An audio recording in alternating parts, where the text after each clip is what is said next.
আমি কিছু দেই নাই, আমি কিছুই পাই নাই এত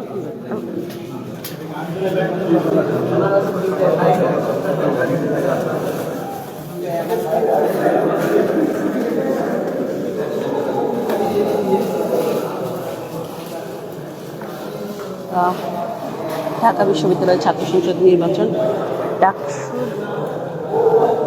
যে মনোনয়ন ফর্ম গতকালকে ঢাকা বিশ্ববিদ্যালয়ের ছাত্র শিবির উত্তোলন করেছিল, সেটির ফর্মটি কিন্তু এই মুহূর্তে জমা দিতে সিনেট ভবনে এসেছেন ঢাকা বিশ্ববিদ্যালয়ের ছাত্র শিবির। এবং বেশ কিছুক্ষণ আগে থেকে তারা সিনেট ভবনের নিচে অবস্থান করছিলেন। যারা যারা ফর্ম তুলেছেন, যারা যারা প্যানেলে রয়েছেন, তারা কিন্তু এসে জমা দিবে ফর্মটি, সেটি নিয়ে কিন্তু ছবি তুলছিলেন সার্টিফিকেট টাইম ফর তার এসএন পর্যন্ত যারা রয়েছেন তাদের সাথে। এবং এই মুহূর্তে সব প্যানেলের সকল রাত থেকে সিনেট ভবনে এসেছেন, অর্থাৎ যেখানে তারা মনোনয়নটি জমা দেবেন সেখানে কিন্তু মধ্যে প্রবেশ করছেন ঢাকা বিশ্ববিদ্যালয়ের ছাত্র শিবির।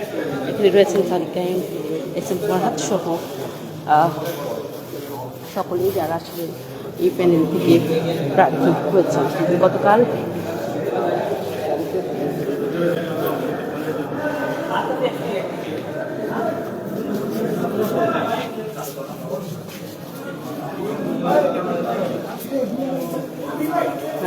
ঢাকা বিশ্ববিদ্যালয়ের ছাত্র শিবির যে তাদের ফর্মটি উত্তোলন করেছিল, সেটির মনোনয়নপত্রটি এই মুহূর্তে জমা দিতে কিন্তু তারা এসেছেন আজকে। এবং ফর্মটি জমা দেওয়ার পর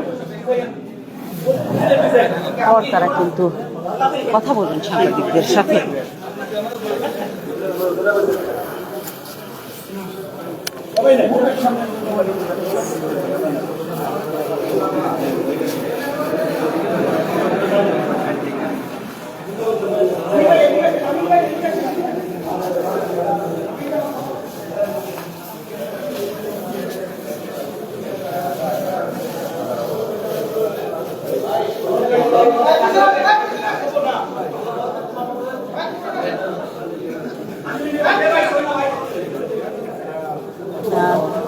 দীর্ঘ বছর পর অনুষ্ঠিত হচ্ছে ঢাকা বিশ্ববিদ্যালয়ের ছাত্র সংসদ নির্বাচনটি, এবং সেই নির্বাচনকে ঘিরে কিন্তু ঢাকা বিশ্ববিদ্যালয়ের শিক্ষার্থী বিশেষ করে সকল যে ছাত্ররা রয়েছে সবার মধ্যে কিন্তু রয়েছেন ব্যাপক উত্তেজনা।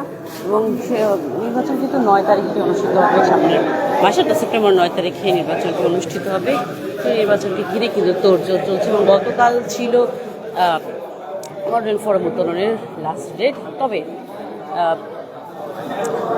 কালকে শেষ দিন হওয়াতে কিন্তু ব্যাপক চাপ ছিল মনোনয়ন উত্তোলনে, সেজন্য কিন্তু রিটার্নিং সময় বাড়িয়ে দেওয়া হয়েছে। এবং আজকেও কিন্তু অনেকে মনোনয়ন উত্তোলন করছেন, এবং যেমনটা আজকে জানিয়েছে আজকে 21 জন কিন্তু মনোনয়নপত্র উত্তোলন করেছেন।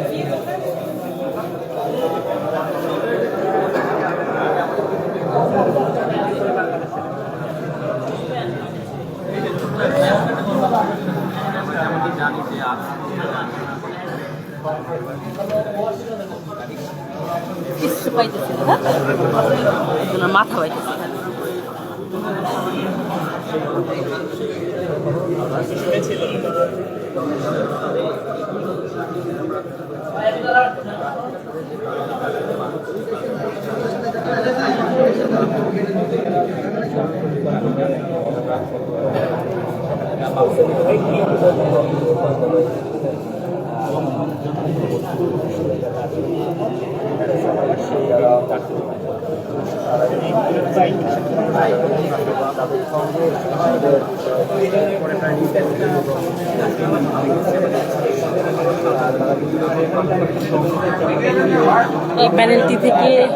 এই প্যানেলটিকে কিন্তু একটি ইনক্লুসিভ প্যানেল বলা হচ্ছে, কারণ এই প্যানেলে যেমনটি দেখা যায় সকল ধরনের শিক্ষার্থীরাই কেউ তারা অংশগ্রহণ করেছে। এখানে একজন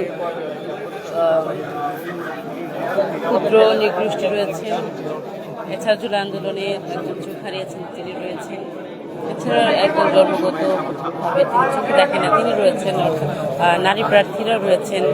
অর্থাৎ তারা যেমনটি বলছিলেন সকল ধরনের শিক্ষার্থীদের নিয়ে কিন্তু তারা এই প্যানেলটি নির্বাচন করেছেন। তারা কিন্তু প্রবেশ করছেন মনোনয়নপত্রটি জমা দেওয়ার ডুমি। এবং এই মনোনয়নপত্র জমা দেওয়ার পর তারা কিন্তু কথা বলবেন সাংবাদিকদের সাথে।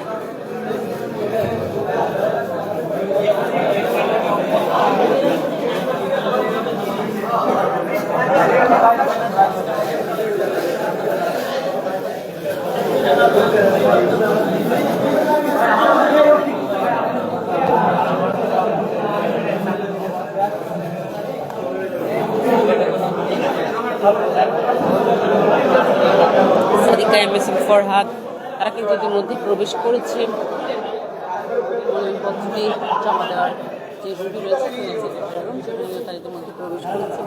কিছুক্ষণের মধ্যে সেখানে তারা মনোনয়নপত্র জমা দেওয়ার পর তারা এসে কথা বলবে কিন্তু সাংবাদিকদের সাথে।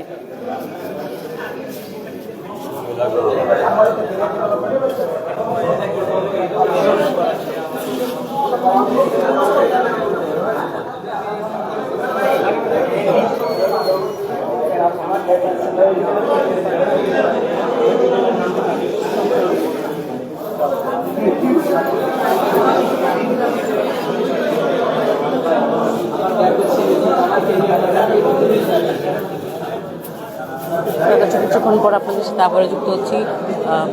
সাথে ক্যামেরা কিছুক্ষণ করবে, তারা কিন্তু কিছুক্ষণ পর তারা কিন্তু এখানে কিছু কথা বলবেন, তখন কিন্তু আপনাদের সাথে আবারও যুক্ত হবো। ততক্ষণ পর্যন্ত সাথে থাকুন।